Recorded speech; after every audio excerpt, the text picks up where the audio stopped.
Diambo makabono machiegni. Lit mapod nie chuny jokanyo mag duond bura mar OTIENDE ewi duoko mar yiero mar kom tend piny Kenya ne onyiedhore.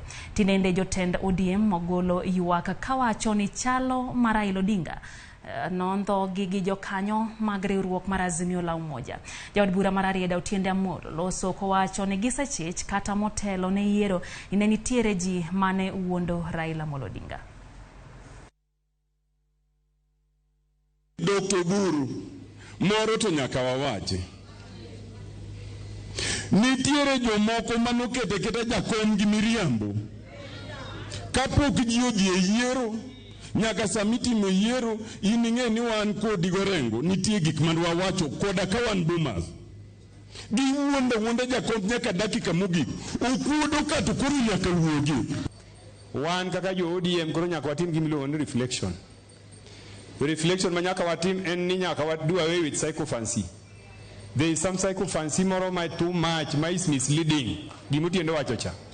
Nyaka wahakikisha ni psychophancy no watieko, kendo joma nyojo se abrogate themselves. Nigi ema ging'eyo, magara imigi pachi. Ni ana feel nonego watime kama. To gin ging'eya ka gima nonyuol gi knowledge, all knowing en Nyasaye ok en human being.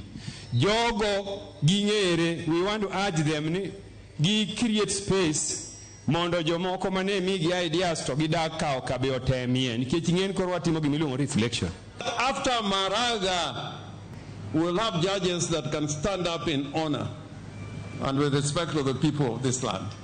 And I'll repeat it and repeat it and repeat it wherever I go. Chief Justice Kome, you have brought shame to the judiciary by rendering a judgment that in the eyes of the people, the ordinary people of this land who fought for you, to make sure that a Chief Justice can have independence, you have brought shame to the people of the Republic of Kenya.